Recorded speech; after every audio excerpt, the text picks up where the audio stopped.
Em Goiânia, 7 horas. Agora, pela Rádio Brasil Central e RBC FM 90,1, O Mundo em Sua Casa. O jornal falado de maior tradição no Centro-Oeste brasileiro. O Mundo em Sua Casa. A informação em cima do fato. Um mundo de notícias no começo do dia. O Mundo em Sua Casa tem a marca da Rádio Brasil Central e da RBC FM 90,1. Hoje é quinta-feira, dia 12 de abril de 2012. Bom dia você ouvinte, bom dia Gil Bonfim. Bom dia Karine Pinheiro, bom dia você que ouve O Mundo em Sua Casa. O Mundo em Sua Casa. Tempo e temperatura. A previsão do tempo para hoje em Goiânia é de céu parcialmente nublado a nublado com pancadas de chuva e trovoadas isoladas. A temperatura máxima pode chegar aos 31 graus. A umidade relativa do ar fica entre 90% e 40%. Neste momento, os termômetros marcam 22 graus em Goiânia. 7,2. O Mundo em Sua Casa. A política em Goiás.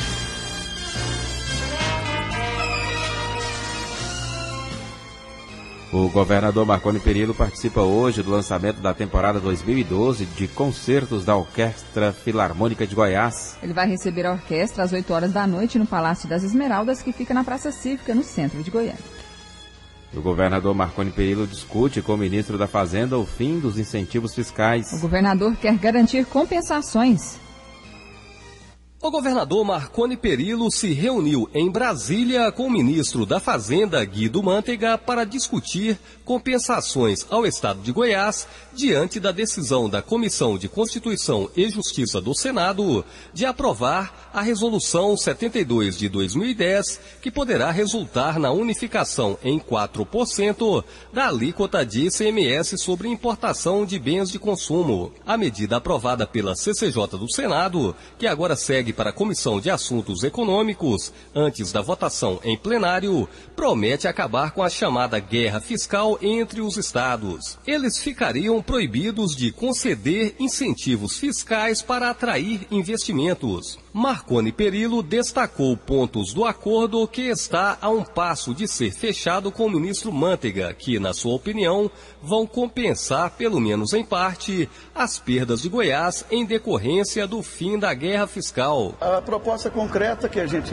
faz é um entendimento, mas o ministro acenou concretamente com alternativas de pontuação para as empresas instaladas em Goiás, especialmente no setor automobilístico, acenou com a viabilização de crédito para o financiamento do setor privado e créditos para compensar as perdas de ICMS do governo estadual. O governador citou as perdas que o estado de Goiás sofreria caso não houvesse o entendimento com Mantega. Todas as empresas que importam saírem do estado, 2,5 bilhões por ano. Se for nos computar apenas o que foi arrecadado no ano que vem, no ano passado, aproximadamente 350 milhões. No encontro com Marconi, Guido Mantega assumiu também o compromisso de discutir uma proposta de transição para zerar os incentivos às importações. Esse período se estenderia até 2015. A reunião na sede do Ministério da Fazenda contou com as presenças dos secretários do Tesouro Nacional, Arno Augustin, e da Fazenda de Goiás, Simão Cirineu, além do senador Gim Argelo. Ainda em Brasília, o governador Marconi Perillo e o senador Gim Argelo participaram também de audiência com o diretor-geral da Agência Nacional de Transportes Terrestres, ANTT, Ivo Borges de Lima. Eles discutiram a viabilização do trem de passageiros entre Brasília e Lusiânia e do trem de passageiros e cargas entre Brasília e Goiânia. Na reunião ficou acertado que uma equipe técnica da UNB se encarregará do projeto do trem de passageiros entre Brasília e Lusiânia para que a obra seja iniciada, no mais tardar, até o início do próximo ano. Vanderlei Araújo, de Brasília, para o Sistema Brasil Central de Rádio. 7:05. Assembleia Legislativa adota a lei da ficha limpa.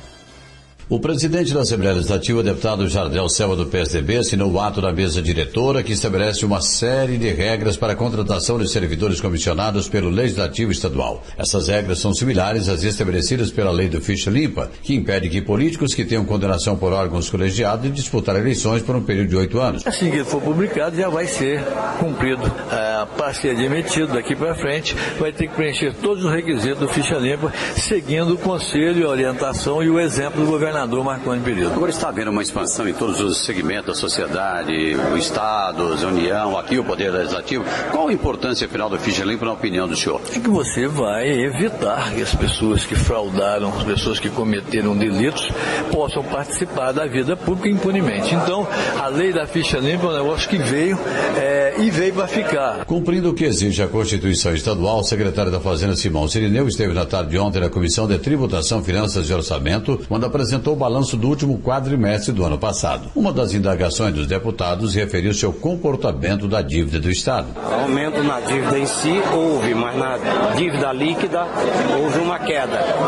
A dívida teve um crescimento, é normal, mas como você tinha disponibilidade de caixa, a dívida líquida teve uma queda de 650 milhões. O quadro de endividamento, como vocês verificaram lá na estatística, ele caiu hoje cerca de 1,08 da receita corrente líquida.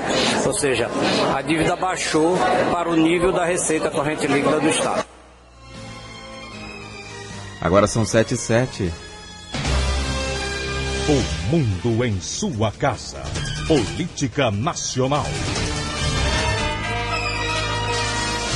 O senador Demóstenes Torres foi notificado ontem para apresentar a defesa ao Conselho de Ética. Na Câmara e no Senado, recomeçou a coleta de assinaturas para a CPI sobre o envolvimento de políticos com o bicheiro Carlinhos Cachoeira. O líder do PT no Senado, Walter Pinheiro, passou o dia acertando detalhes do texto da Comissão Parlamentar de Inquérito, que vai reunir senadores e deputados. Um pedido de CPI só para investigar os deputados envolvidos com o bicheiro Carlinhos Cachoeira já tinha coletado 208 assinaturas. Mas como a CPI será em conjunto com o Senado, elas terão que ser coletadas novamente. A iniciativa para a criação da CPI na Câmara foi do deputado Protógenes Queiroz, do PCdoB, que viu ontem o nome dele envolvido nas escutas da Operação Monte Carlo. Segundo reportagem do jornal Estado de São Paulo, gravações telefônicas da Polícia Federal flagraram conversas entre o deputado e Dalberto Matias Araújo Dadá. Protógenes trabalhou com ele na Operação Satyagraha para combater o desvio de verbas públicas e a lavagem de dinheiro. Dadá é apontado como um dos principais integrantes do esquema de Carlinhos Cachoeira. Segundo a reportagem, durante as conversas,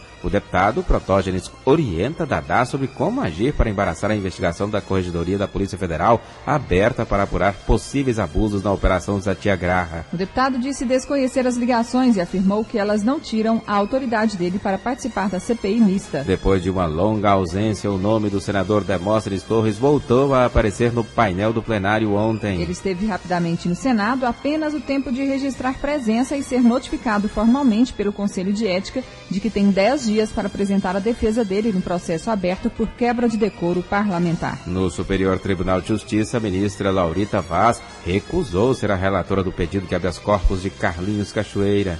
A ministra é de Goiás, assim como Cachoeira e Demóstenes. Quem vai analisar o pedido de habeas corpus de Cachoeira é o novo relator, o ministro Gilson Dipp. O governador do Distrito Federal, Agnello Queiroz, negou ter tentado marcar uma reunião com Carlinhos Cachoeira, suspeito de comandar o esquema do jogo ilegal em Goiás. A suposta aproximação do governador com o bicheiro foi apontada em reportagem do Estado de São Paulo, baseada em grampos da Polícia Federal. De acordo com a reportagem, Agnello é identificado na gravação da Polícia Federal como 01. Essa é a forma como os aliados de Cachoeira supostamente se referiam ao governador. Agnello afirma que nunca se encontrou com o contraventor. A reunião entre Agnello e Carlinhos Cachoeira seria para tratar de pagamentos do governo a empresas ligadas ao suposto esquema do bicheiro, como a Delta Construções. Também seriam discutidas nomeações de representantes do bicheiro em cargos-chave da administração do Distrito Federal. 7h10. A presidente da República, Dilma Rousseff, assinou ontem um decreto para prorrogar por mais 2 meses a suspensão de multas que seriam aplicadas a proprietários rurais que descumprem a atual lei ambiental por desmatamento. O atual prazo de suspensão vence hoje. A prorrogação visa dar mais tempo para o Congresso aprovar o novo Código Florestal, que estabelece novas sanções para proprietários rurais com áreas desmatadas. O projeto que reforma a lei deverá ser votado no próximo dia 24, segundo o acordo firmado pela presidente da Câmara, Marco Maia. E a Comissão de Fiscalização Financeira e Controle da Câmara dos Deputados aprovou a convocação da ministra das Relações Institucionais, Idely Salvati, para falar sobre denúncias de irregularidades na compra de 28 lanchas pelo Ministério da Pesca. A ministra divulgou nota informando que está à disposição da comissão para prestar esclarecimentos. Idely foi titular da pasta antes de assumir a articulação política do governo. Os deputados estaduais do Maranhão aprovaram um projeto de decreto que reduz de 18 para 15 o número de salários que recebem ao ano. Além dos subsídios mensais e do 13º, os 42 deputados maranhenses tinham direito a uma ajuda de custo, equivalente a 5 vezes o valor do salário de R$20 mil. A Assembleia Legislativa informou que decidiu manter ainda 2 salários extras para acompanhar rigorosamente a Câmara dos Deputados, que paga 14º e 15º salários. Pelo menos outros 9 estados no Brasil pagam aos deputados o equivalente a 15 salários por ano. Agora são 7h12. O mundo em sua casa. Se a sua empresa busca reconhecimento, anuncie em uma emissora de credibilidade. Rádio Brasil Central 1270, AM, ondas curtas e tropicais. A certeza de resultado. Qualidade com alcance em todo o território nacional. Ligue 3201-7686. Rádio Brasil Central. Comunicando com o mundo. O mundo em sua casa. Um mundo de notícias no começo do dia.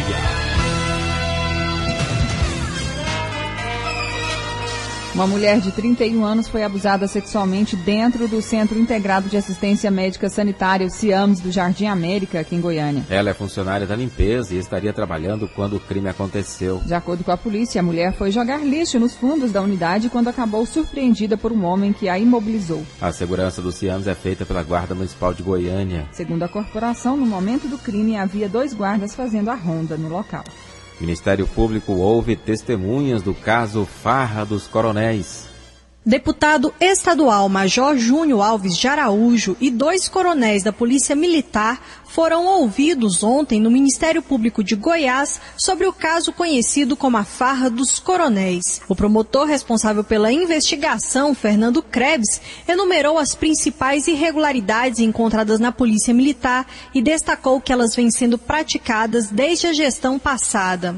Nós estamos investigando uma série de irregularidades, a começar pela existência de um número excessivo de coronéis, sem postos de comando, coronéis que estão sendo subaproveitados, ou seja, o Estado pagando o salário desses coronéis para que eles tenham funções administrativas ou estejam no corredor. Estão trazendo policiais militares que estavam na reserva, que foram candidatos a eleições ou que já exerceram mandato parlamentar. Nós investigamos também a denúncia que recebemos de que teriam sido vendidas promoções para coronel na Polícia Militar, pelo valor de R$100 mil.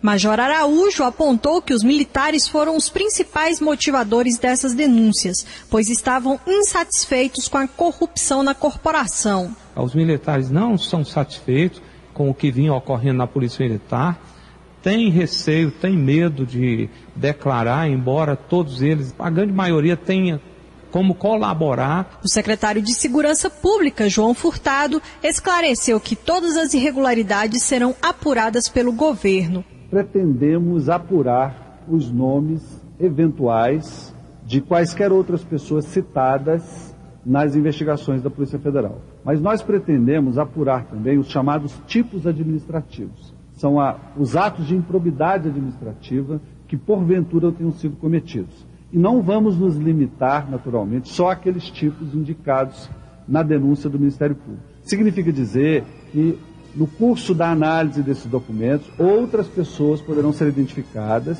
e poderão ser iniciadas. Lorena Borges, para o Sistema Brasil Central de Rádio. 7h15. Um caixa eletrônico da cidade de São Simão, cidade que fica a 366 quilômetros de Goiânia, foi furtado na madrugada de ontem. Há cerca de um mês, a agência também foi alvo dos bandidos, mas na ocasião eles fugiram sem levar nada. De acordo com o delegado Maurício Antônio de Oliveira, as câmeras do circuito interno de segurança flagraram 2 homens entrando na agência e realizando o furto. Com a explosão, o teto do local ficou completamente destruído. Cédulas se queimaram e ficaram espalhadas no chão. Polícia Militar prende acusados de roubo à joalheria. Adriano Bezerra Fernandes, conhecido como Coringa, Carlos Will Pereira, Cláudio Rodrigues e Lana Divina Teixeira foram presos no setor Recanto Panorama, em Goiânia. De acordo com o sargento Kleber Martins, da 27ª CIPM, eles são acusados de formar uma quadrilha que roubava o comércio em Goiânia. Eles agiam em grupos e eram várias conexões criminosas deles. Era roubo a joalherias, posto de combustíveis e também ao roubo à loja Flávio, da 24 de outubro, na última segunda-feira. E através de informações, nós conseguimos chegar à pessoa do indivíduo por apelido Coringa, e com a prisão desse Coringa hoje nós chegamos no Rio, e mais uma senhora que estava com um relógio receptado, e mais um rapaz onde guardava a arma.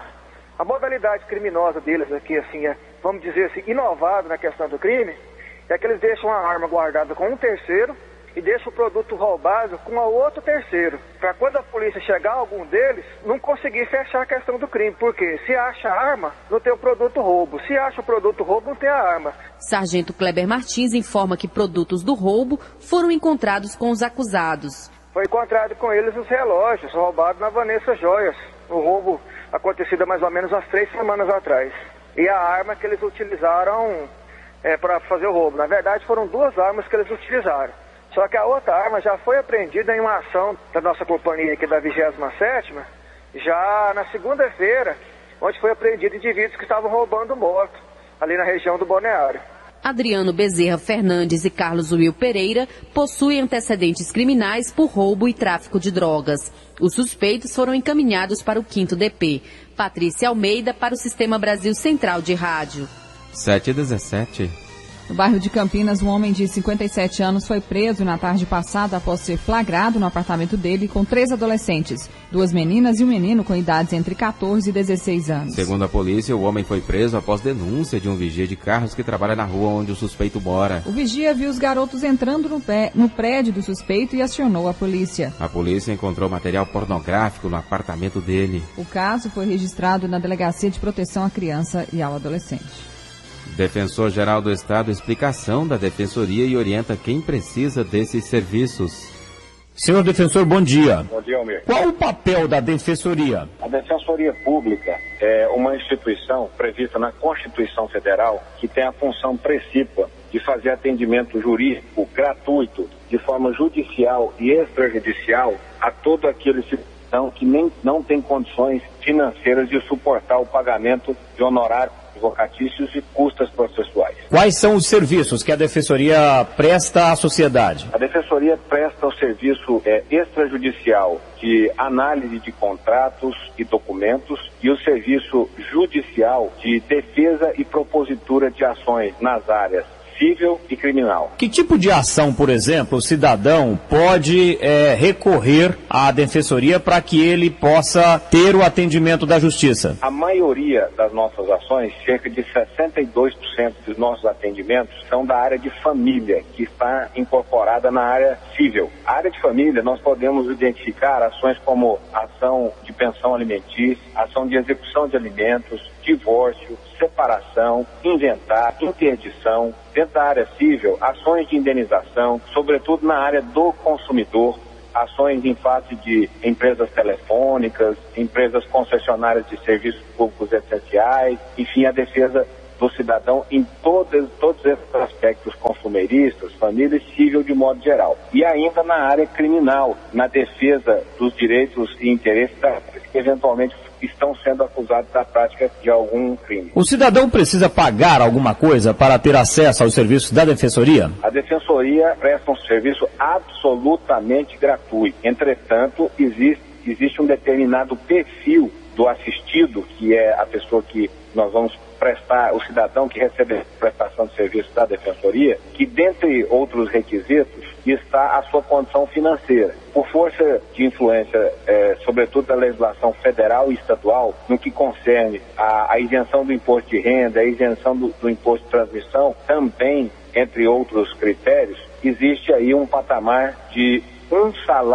de 3 salários mínimos, no máximo, de remuneração do cidadão para que ele tenha direito aos serviços da Defensoria. Quem ganha até 3 salários. Nós estamos conversando com o senhor João Paulo Brzezinski, que é o defensor público do Estado. Defensor, a Defensoria, ela atua em todo o Estado, o cidadão que está em todo o Estado, ele tem direito, ele tem acesso à Defensoria? A Defensoria Pública, ela está com sua sede instalada em Goiânia, no Fórum Fenelon Teodoro Reis, que é também conhecido como Fórum Criminal de Goiânia, e tem base de atendimento em Umas e Aparecida de Goiânia. Nas demais comarcas do interior, a Defensoria atua por meio de um convênio com a Ordem dos Advogados do Brasil, onde o juiz nomeia um advogado que, posteriormente, obedecendo os critérios que a lei estabelece para isso, recebe o valor correspondente aos honorários da Defensoria Pública. Esse procedimento é necessário nesse momento para poder atender toda a comunidade, até que a Defensoria se robusteça, sobretudo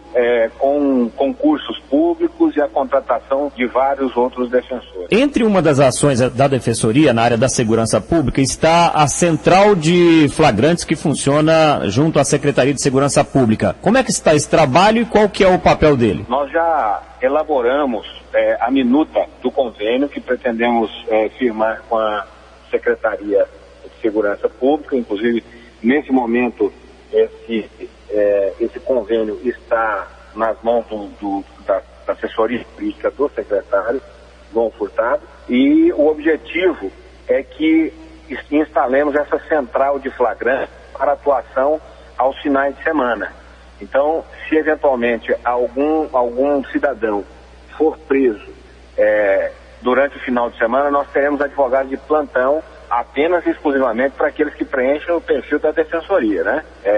Para poder fazer a defesa nos finais de semana. Uma última pergunta, defensor. O senhor já disse aí que a Defensoria funciona aqui em Goiânia, nas comarcas no interior, mas como que o cidadão comum, tem acesso à Defensoria? É só procurar o Poder Judiciário? O primeiro atendimento é de forma presencial, é distribuído a senha na parte da manhã para o atendimento à tarde, o primeiro. Os demais é por meio de agendamento, então tem horário definido. Basta se dirigir a um dos locais de atendimento da Defensoria, munido de todos os documentos necessários para que o defensor já tome as providências de imediato. Então, em se tratando, por exemplo, de um divórcio, é muito importante que quando se dirigir à Defensoria já tenha em mãos a certidão de casamento, a certidão de nascimento dos filhos, o valor, os contra-cheques, para já se definir o valor correspondente à pensão alimentícia, enfim. Dependendo de cada caso, é necessário uma relação de documentos diferentes, mas sempre focado nos documentos que são necessários para realizar o atendimento jurídico. Ok, nós conversamos com o defensor público geral do Estado de Goiás, João Paulo Brzezinski. Muito obrigado pela entrevista ao Mundo em Sua Casa. Um bom dia para o senhor. Bom dia, e coloco a Defensoria à disposição de toda a sociedade goiana. Entrevista feita então por Almir Costa com o defensor-geral do Estado. 7h24. A Organização Social da Bahia vai gerir o Hospital de Doenças Tropicais. A Secretaria Estadual de Saúde publica o resultado da escolha da organização social que vai gerenciar o Hospital de Doenças Tropicais. O primeiro colocado foi o Instituto Sócrates Guaianais da Bahia. O secretário Antônio Faleiros avalia a OS escolhida. Essa nós até conhecemos, o trabalho que ela realiza em Feira de Santana, no Hospital Pediátrico lá de Feira de Santana. É claro que a gente faz a avaliação aqui do projeto. Quer dizer, o projeto que ela apresentou foi o melhor projeto apresentado pelas demais concorrentes aqui para o HDT. Agora, em termos de conhecimento do que elas fazem, lá nós fizemos uma visita, eu fui acompanhado, inclusive, do promotor Marcelo Celestino e do Daniel Goulart, secretário de governo, e o trabalho que eles realizam lá é muito bom. O secretário estadual de Saúde fala também sobre a reforma e ampliação do HDT. Ampliação e reforma ainda é por conta do Estado, né, que é um prédio do Estado que já tem um projeto de ampliação não só da estrutura física para novos leitos de internação, como também da UTI. O mais importante para a gente desenvolver logo esse projeto de UTI, que hoje mesmo eu discuti com o Dr. Luiz Antônio da GETOP para dar prosseguimento. A manutenção a posteriori de todos os equipamentos, inclusive do prédio físico, aí é por conta da organização social.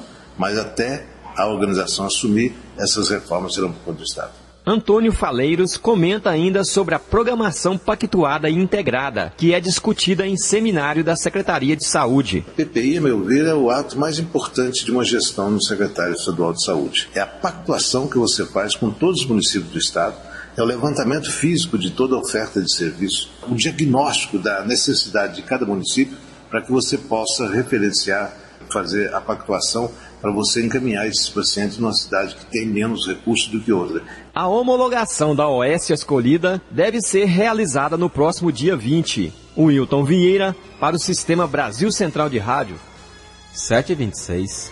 Em Catalão, trabalhadores rurais e estudantes fizeram um protesto em frente a uma agência bancária, gerando tumulto.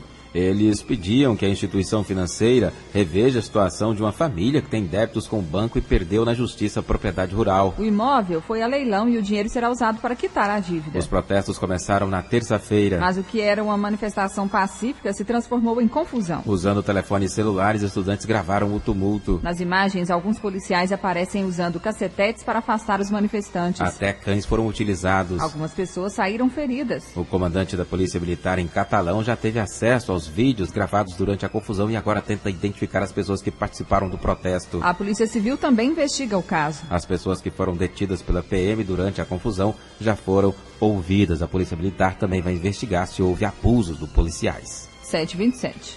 A GEAB fecha parceria com a CEF para construir 3.000 casas no interior. As 3.000 unidades habitacionais serão construídas em 50 municípios, com até 25.000 habitantes. A Agência Goiana de Habitação inicia na próxima semana a capacitação para o cadastramento das novas famílias beneficiárias. De imediato serão capacitados 30 municípios, que já apresentaram a documentação completa para receber os benefícios. O investimento será de cerca de 90 milhões de reais. O Estado vai investir 60 milhões de reais em cheque moradia e o restante ficará a cargo da Caixa Econômica Federal. O diretor de Desenvolvimento Institucional da AGEAB, Luciano Alves Pereira, lembra que o benefício vai para famílias de baixa renda, que vão arcar com uma pequena parcela de financiamento. Tem famílias constituídas, com pelo menos 2 membros, não podem ter sido beneficiadas por nenhuma outra forma de benefício na área de habitação, devem ganhar até 3 salários mínimos, ou seja, são famílias de interesse social, com limite até R$ 1.600. Essas famílias, após serem enquadradas na lei de cheque moradia, ou seja, atender a todos os requisitos básicos previstos na lei, elas também serão analisadas pela Caixa Econômica Federal, que irá entrevistá-las porque, na verdade, será uma parcela de financiamento. Apesar de ser uma parcela com valor bastante acessível para qualquer família nessa faixa de renda, com prestações que estarão variando entre R$ 60 e R$ 70, a Caixa precisa avaliá-las e depois da liberação da Caixa a gente assina o contrato conjuntamente, inicia-se as obras. Os interessados devem procurar a Prefeitura do município, que ficará responsável por cadastrar as famílias. Karine Pinheiro para o Sistema Brasil Central de Rádio. Agora são 7h28. Conselhos de Medicina pedem manutenção do controle de revalidação de diplomas obtidos no exterior. Os Conselhos Federal e Regionais de Medicina pedem ao governo a manutenção do Exame Nacional de Revalidação de Diplomas Médicos, expedidos por universidades estrangeiras, o Revalida. O presidente do CRM de Goiás, Salomão Rodrigues, explica por que os conselhos se manifestaram publicamente contra a possível alteração das regras de revalidação de diplomas de médicos formados no exterior. As faculdades de países vizinhos ao Brasil, como por exemplo o Paraguai em menor escala, Bolívia e Cuba em maior número, formam médicos não capacitados para o exercício da medicina. No exame que foi proposto pelo próprio governo federal para facilitar a revalidação de diplomas, menos de 2% desses formados no exterior passaram nesse exame teórico e vão agora para o exame prático. O presidente do CRM de Goiás, Salomão Rodrigues, explica qual é a proposta dos conselhos. Nós entendemos que o chamado exame de proficiência e de todos os médicos após a formatura tenham que passar por uma prova no conselho não é a melhor solução. Entretanto, o próprio governo pode elaborar e deve elaborar, como fez neste ano passado, uma prova única no Brasil todo para todos os candidatos que formaram no exterior.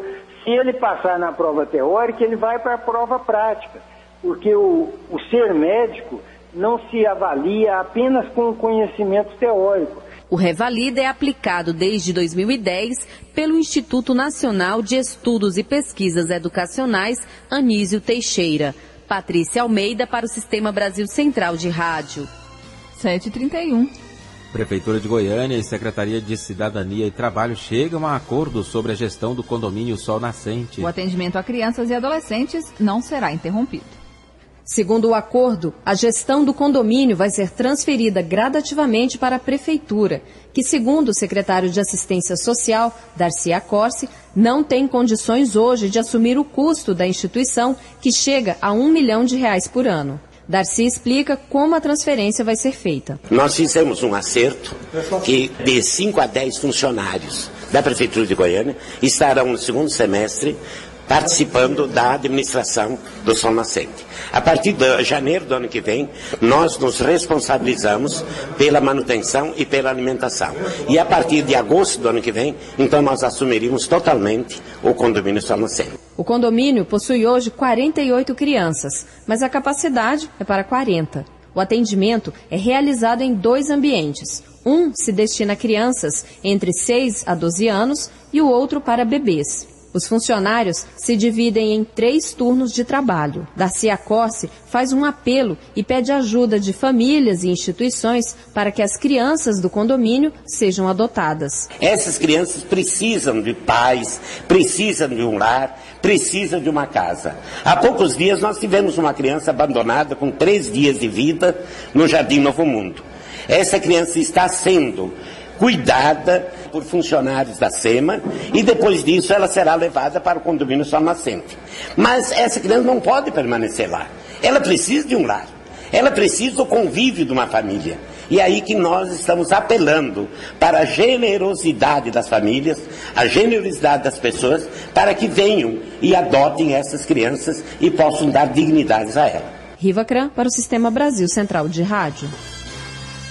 7h33. Participação ao vivo do repórter Libório Santos. Bom dia. Exatamente, bom dia. Como sempre fazemos, o balanço das rodovias goianas. As últimas 24 horas foram 27 acidentes, 9 pessoas feridas e 2 mortos. Atropelamento de animal na J070, quilômetro 11, entre Goiânia e Uenira. Moto placa NWM 1577 de Goiânia. O condutor Everson de Sena Ferreira, vítima fatal. Saída de pista com capotamento J164, quilômetro 4, entre Moçâmedes e a GO 070. Caminhão Mercedes-Benz, placa KCD 3038 de Goiânia. O condutor Yuri Fernandes Naves, vítima fatal. Libório Santos, Sistema Brasil Central de Rádio. O mundo em sua casa. Um mundo de notícias no começo do dia. 7h34. Delegacia de Meio Ambiente encaminha ao Judiciário apurações sobre deslizamento no setor norte ferroviário.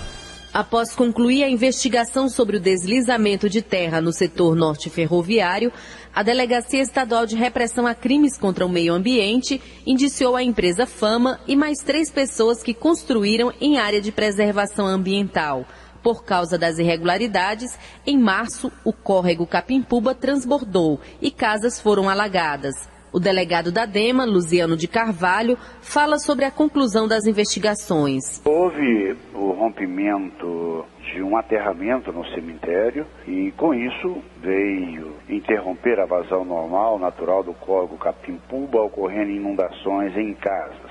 Estamos indiciando a pessoa jurídica da Fama, também um representante, que é uma pessoa física, e mais 3 outras pessoas que são moradores que estavam ou estão construindo à margem do córrego Capimpuba. Portanto, há o indiciamento na modalidade culposa da empresa, também do representante, e fizemos o indiciamento de 3 outros por construções em áreas não edificáveis, porque em área de preservação permanente. O delegado do Meio Ambiente, Luziano de Carvalho, informa as penalidades possíveis para o crime. Na modalidade culposa, o crime de poluição é até 1 ano de detenção mais multa. Claro que na modalidade dolosa seria até 4 anos de reclusão, com multa podendo chegar a 50 milhões. E é a mesma coisa para aquelas pessoas que estão construindo ali na margem do Ribeirão. Agora, o importante é que cesse esses danos, que nós tenhamos aí essas ações preventivas e que possa também estender a todas as nascentes aqui da cidade. A DEMA encaminhou o processo para o Poder Judiciário. Patrícia Almeida para o Sistema Brasil Central de Rádio. Agora são 7h36. Plano diretor de Goiânia deve ter modificações. A audiência pública nesta quarta-feira discutiu a atualização do Plano Diretor de Goiânia. O secretário municipal de Planejamento, Lívio Luciano, relata as principais demandas. Nós temos, por exemplo, a possibilidade de construções ao longo de eixos principais, como as GOs, Perimetral Norte, a possibilidade de construções maiores, de galpões, por exemplo, e construções comerciais até 200 metros de cada lado, margeando essas vias que são vias de tráfego intenso. Essa foi uma novidade que está sendo colocada no plano diretor. Outra coisa é a possibilidade de construção de empreendimentos maiores em vias que normalmente não se permitia. De repente, uma via expressa, é uma via arterial, uma via que permite a construção de empreendimentos maiores, mas são empreendimentos que muitas vezes têm uma quadra inteira e eles vão ocupar, por exemplo, o espaço do fundo. Aí a rua do fundo já é uma rua, ou a via local que não permite. Então, quer dizer, a partir dessa modificação, que vai atender uma demanda muito grande, passará então a ser permitida, evidentemente com o estudo de impacto de trânsito. Já o promotor de urbanismo, Maurício Nardini, do Ministério Público Estadual, fala dos ajustes exigidos. Existem algumas questões envolvendo categorias de vias, isso é importante para a gente poder saber de que forma nós vamos traçar o planejamento do transporte coletivo, do transporte urbano para a cidade. Essas alterações são necessárias. Algumas questões pontuais, correção de redação também do próprio plano diretor, são importantes. A questão das alturas dos edifícios ao longo das vias coletoras também está sendo alterada. Na verdade, nós não estamos tendo uma modificação estrutural do plano diretor, é uma revisão só, mesmo porque toda a filosofia que existia vai continuar existindo com essas alterações. Além do Ministério Público Estadual, representantes da Câmara Municipal, AMOB e Segov, entre outros órgãos, participaram do evento. O Wilton Vieira para o Sistema Brasil Central de Rádio. Agora são 7h38. Aumento na taxa de pessoas com excesso de peso pode elevar índice de doenças relacionadas à obesidade. A revelação do Ministério da Saúde de que quase a metade dos brasileiros adultos está acima do peso é preocupante. Os dados mostram que o brasileiro come mal, prefere enlatados e fast food ao invés de alimentação balanceada e ainda é sedentário. De acordo com o médico endocrinologista Elias Hanna, isso pode indicar uma população com mais problemas de saúde no futuro. Infarto, a angina, mesmo as doenças cerebrovasculares como os AVCs, os derrames, elas estão intimamente ligadas ao aumento de peso da população. Quer dizer, o obeso de hoje, ele é o hipertenso de amanhã, ele é o diabético de amanhã, ele é o cardiopata de depois de amanhã. Para evitar as doenças relacionadas à obesidade, o médico Elias Hanna sugere mudanças de hábitos alimentares e prática diária de atividades físicas. O brasileiro precisa correr mais e comer menos. É comer menos fritura, comer menos gordura e aumentar o consumo de vegetais e frutas. Então você tem que colocar uma dieta extremamente balanceada, com carboidratos, com proteínas, com pouco de gordura, mas não as gorduras saturadas, as gorduras ditas mais ruins para a população, né? E por outro lado, incrementar o hábito da atividade física, com 40 a 50 minutos de atividade física por dia. De acordo com o Ministério da Saúde, a taxa de adultos com excesso de peso passou de 43% para 48,5% em 5 anos. O percentual de obesos passou de 11% para quase 16%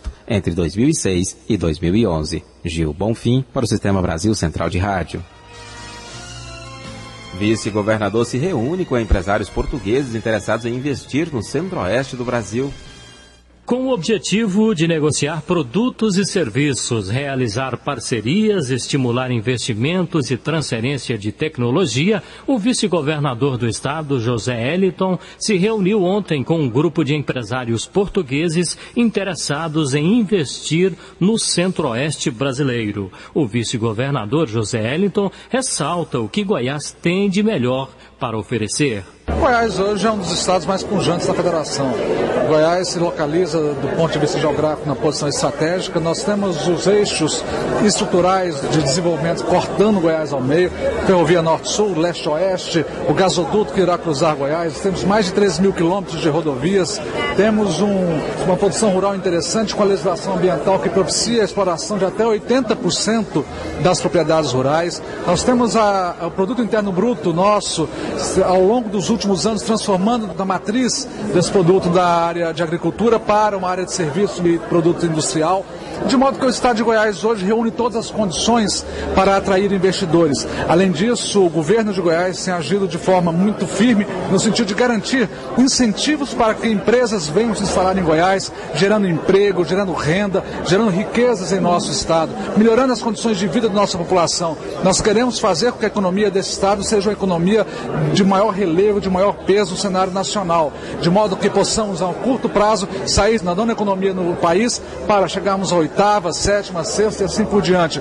Ao longo dos próximos 10, 15, 20 anos, eu não tenho dúvida nenhuma, Goiás será um dos estados mais importantes da federação do ponto de vista econômico, do ponto de vista político. Álvaro Maia para o Sistema Brasil Central de Rádio. Agora são 7h42. Missão portuguesa que chegou a Goiás para conhecer as potencialidades do estado visita a Assembleia Legislativa. A missão integrada por empresários e políticos e cumpriu na manhã de ontem o seu primeiro item da visita a Goiás, quando foi recebida na Assembleia Legislativa por parlamentares e pelo secretário do Gabinete Civil, deputado Vilmar Rocha. Na mensagem de boas-vindas, os deputados goianos falaram sobre o potencial do Estado e da importância do estreitamento de negócios.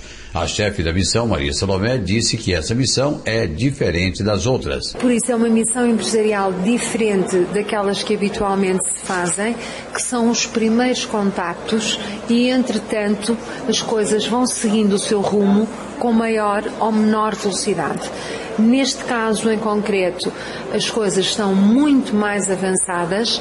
Nós vimos numa perspectiva altamente positiva e encontramos também da parte dos responsáveis desta região um interesse enorme, fantástico para o seu desenvolvimento económico, que é aquilo que o nosso país e Portugal também quer fazer. Neste caso em concreto, nós, além de trazermos empresas que estão internacionalizadas, outras empresas que já estão noutras regiões do Brasil, temos uma perspectiva também um pouco diferente, que é a perspectiva da parceria. O deputado Valcinor Braz, do PTB, integrante da mesa diretora, disse que foi elaborada uma programação especial para a visita dos portugueses.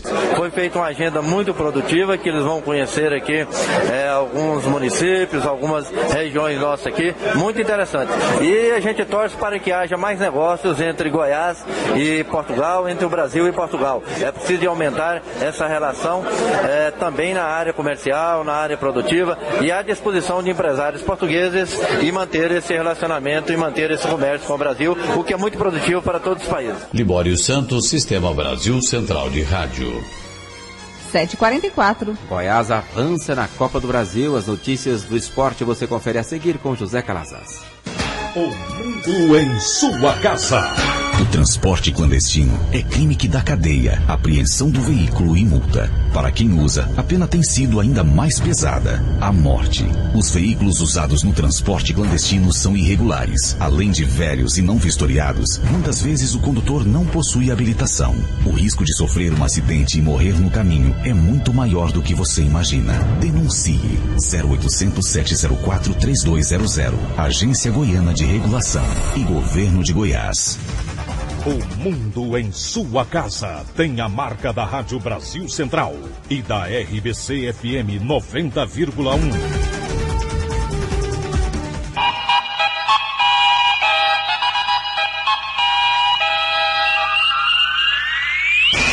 O mundo em sua casa. Esporte. Bom dia. Foi no sufoco, mas o Goiás conseguiu sua classificação para as oitavas de final da Copa do Brasil. Depois do empate em 0-0 no jogo de ida, o time goiano fez 4-3 sobre o América Mineiro no Serra Dourada. Gols de Ricardo Goulart, Egídio 2 e Ramon. Agora o Goiás terá outro adversário de Minas Gerais. É o Atlético Mineiro, que ontem eliminou o Penharol do Amazonas ao fazer 5-0 fora de casa. O São Paulo venceu o Bahia de Feira por 5-2, também fora de casa, com direito a 2 gols de pênalti de Luiz Fabiano, um deles duvidoso, e garantiu sua passagem para as oitavas de final da Copa do Brasil. O tricolor agora enfrentará o vencedor de Atlético Goianiense e Ponte Preta. 7h46. O Corinthians não teve dificuldades para superar o Nacional por 3-1 em Ciudad del Este, no Paraguai, pela penúltima rodada da primeira fase da Copa Libertadores da América. O time paulista voltou à liderança do Grupo 6 com 11 pontos e garantiu classificação às oitavas de final. O mexicano Cruz Azul também avançou à próxima fase. Com 8 pontos, o Clube do México não pode ser mais alcançado. Nacional e Deportivo Táchira da Venezuela estão eliminados. Depois de 4 vitórias, o Fluminense sofreu a primeira derrota na Libertadores ao ser superado pelo Boca Juniors da Argentina por 2-0 no Engenhão, na noite desta quarta-feira, pela 5ª rodada. O Fluminense ainda lidera o Grupo 4 com 12 pontos. O Boca soma 10 pontos e carimbou vaga nas oitavas de final. O Fluminense tem a segunda melhor campanha na fase de grupos. Tem os mesmos 12 pontos do Vélez da Argentina, mas perde no saldo de gols, 6-2. O Flamengo joga sua sorte na Libertadores logo mais às 7h30 da noite contra o Lanús no Rio de Janeiro. Para se classificar no Grupo 2, o rubro-negro, que é a lanterna, precisa vencer e torcer por um empate entre Olímpia do Paraguai e Emelec do Equador, que jogam no mesmo horário em Assunção. 7h47. O Atlético, já garantido na fase decisiva do Campeonato Goiano, faz seu último jogo da primeira fase no próximo domingo contra o Rio Verde, no Serra Dourada. No entanto, mesmo se terminar em segundo, como está agora, o time rubro-negro terá vantagem na semifinal. Isso porque pode pegar adversário que não enfrentou nas fases decisivas desde 2006. Vila Nova, Craque e Aparecidense. O Itumbiara também tem chance de classificação entre os 4 primeiros da primeira fase e poderá repetir as decisões de 2007, 2008 e 2009 nas fases semifinais contra o Atlético. Mesmo considerando que o jogo com o Rio Verde é apenas para cumprir tabela, o técnico Adilson Batista anuncia novidade. O lateral esquerdo Bruninho, 18 anos, revelado pelo Vila Nova, deve entrar jogando. Ele ganha oportunidade por causa das suspensões de Hernandes e Paulinho, os outros jogadores da posição. 7h48. Vila Nova se prepara para enfrentar o Craque, que busca vaga na semifinal. O técnico Roberto Schneider comandou ontem à tarde o primeiro coletivo da semana visando o jogo contra o Craque no domingo no estádio Onésio Brasileiro Alvarenga. Hoje o Vila treina em 2 períodos e no período da tarde a tendência é que o comandante colorado treine mais uma vez coletivamente. Ontem 3 jogadores titulares ficaram de fora, justamente os 3 que estão pendurados com 2 cartões amarelos, o Evandro, o meia Rondinelli e o atacante Patrick. Mas inclusive ontem no decorrer dos trabalhos, o técnico Roberto Schneider colocou esses 3 jogadores no time titular. Ele ainda não definiu se irá utilizar esses jogadores ou não no jogo de domingo contra o Craque de Catalão. Paulo Massad para o Sistema Brasil Central de Rádio. Às 7h49 do esporte é o que há. Obrigado, José Calazans. O mundo em sua casa. A informação em cima do fato. Balança Comercial Goiana apresenta superávit em março de 129 milhões de reais. A soja continua liderando o volume das exportações e a China foi o principal destino das exportações goianas. As exportações atingiram cerca de 635 milhões de dólares em março, um crescimento de 22,8% se compararmos com o mesmo mês do ano passado. 51,1% das vendas foram de soja e seus derivados. E em segundo lugar estão as carnes bovinas, aves e suínas, com 9,9% das exportações. O secretário de Indústria e Comércio, Alexandre Baldi, explica que as exportações goianas têm crescido acima da média nacional. O saldo comercial extremamente positivo, onde nós também tivemos um crescimento de mais de 500% no nosso saldo nesses 3 primeiros meses, muito acima também do saldo comercial da balança nacional. Isso é uma demonstração clara de que o Estado de Goiás vem se direcionando no caminho correto. Na nossa produção primária, obviamente, vem crescendo, se fortalecendo. Mais de 50% das exportações foram derivadas ou a soja ou os seus derivados. Enfim, ela é muito importante e, com certeza, a agregação de valor da sua cadeia produtiva também faz com que a nossa balança possa continuar crescendo. Já as importações chegaram a 506 milhões de dólares. E os principais produtos foram automóveis, anticorpo humano e colheitadeira de algodão. Baldi fala da retomada do crescimento das importações no estado. O consumo interno ele volta a aquecer, as importações, obviamente, de bens e de consumo também voltam a aumentar. Obviamente que os pacotes que estão alusivos ao incremento dessa produção nacional, elas vão no médio e longo prazo, acabarão reduzindo essas importações. Nós recebemos agora, essa semana, em visita nos Estados Unidos, a notícia de que a nossa cachaça brasileira será reconhecida como genuína e que as sobretaxas a esse produto vão serem retiradas. Comparando os cenários nacional e estadual, as exportações brasileiras cresceram em média 7,5%. Já as goianas subiram 12,5%. Riva Cram para o Sistema Brasil Central de Rádio. Agora 7h51. Os vereadores de Aparecida de Goiânia, Eliezer Eterno Guimarães e Jonas Alves Cachoeira, o sargento Cachoeira, ambos filiados ao PMDB, perderam seus mandatos por decisão do Tribunal Regional Eleitoral de Goiás. A decisão por acórdão foi tomada após denúncias de infidelidade partidária, quando os vereadores deixaram o PT do B sem justa causa. Na defesa, os políticos alegaram perseguição dentro da sigla, o que foi rejeitado pelos juízes. A Polícia Militar de Goiás retoma hoje a Operação Salos, nas regiões central e sul de Goiânia. O alvo são os moradores de rua que devem apresentar os documentos pessoais durante as abordagens. Sobre esse assunto, nós conversamos agora com o capitão Malaquias, responsável pela operação. Bom dia. Bom dia.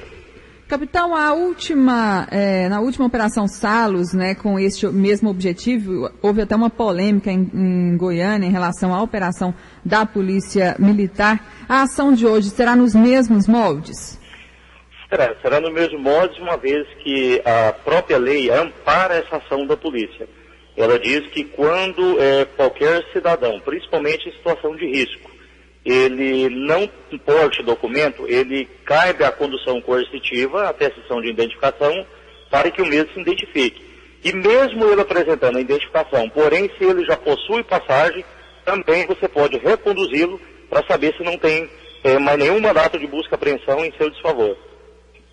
Capitão, e essas pessoas, elas serão encaminhadas para onde? Serão recolhidos, né, nas ruas de Goiânia, nos pontos onde geralmente se aglomeram, e serão conduzidos à seção de identificação da Polícia Civil, localizada ali próximo ao primeiro DP. Na última operação, inclusive, ficou claro que a Prefeitura de Goiânia não tem condições de dar assistência a todas essas pessoas que estão em situação de risco nas ruas da capital. Isso não gera um problema recorrente?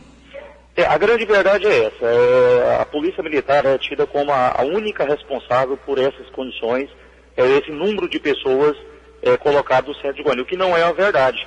A Secretaria de Assistência Social ela tem também a sua função. Então a Polícia Militar ela está tendo a iniciativa que alguma coisa tem que ser feita. Goiânia hoje tem aproximadamente de 400 a 500 pessoas moradoras de rua, na sua grande maioria viciado em droga, principalmente o uso do crack, e para a manutenção desse vício, praticamente eles adquirem o dinheiro proveniente de furtos e pequenos roubos. Então está proliferando. Uma grande maioria não é oriundo de Goiânia, são cidades circunvizinhas, e nós estamos observando também que o Maranhão hoje está com 30% a 40% desse pessoal de rua oriundos do Maranhão e da Bahia. A operação já começou?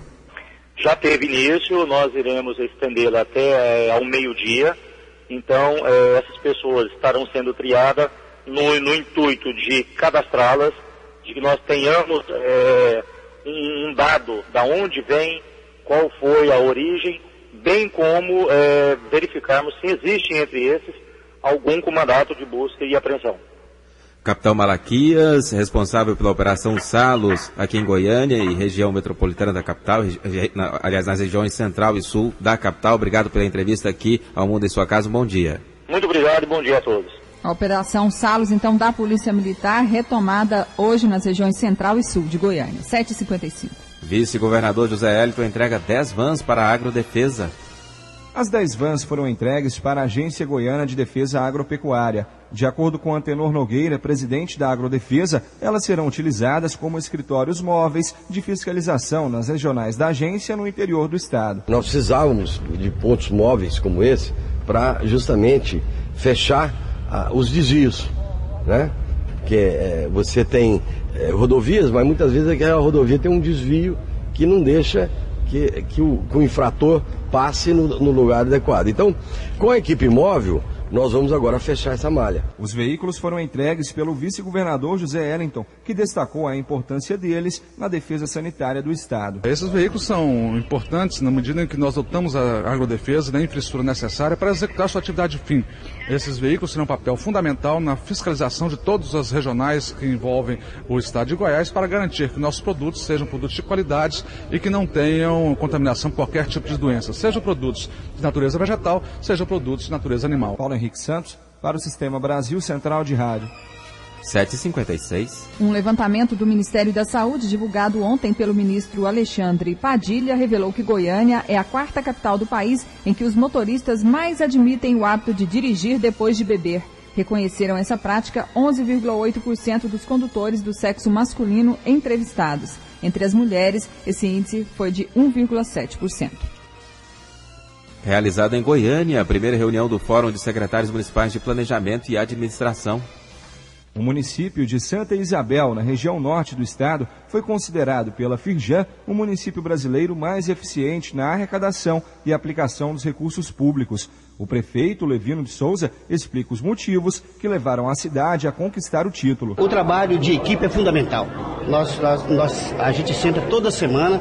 É hábito nosso de toda semana sentar com todos os secretários e assim discutir a nossa agenda, as nossas metas a ser atingidas, o poder de compra ser controlado e nenhuma compra é feita sem autorização do prefeito para que eu possa acompanhar o poder de compra e o caixa da prefeitura. E assim a gente tem o equilíbrio da receita. A palestra do prefeito foi um dos destaques da primeira reunião do Fórum Estadual de Secretarias Municipais de Planejamento e Administração, que aconteceu durante toda a quarta-feira em Goiânia. De acordo com o secretário estadual de Gestão e Planejamento, Giuseppe Vecchi, a intenção é criar um espaço para a troca de experiências e inovações que melhorem a aplicação dos recursos públicos e a qualidade de vida da população. O nosso objetivo é certamente compartilhar gestões, propostas entre o Estado e o município para que a gente possa cada vez mais ter eficácia na administração pública. Certamente há um distanciamento de modernização entre o governo federal, o governo estadual e os municípios.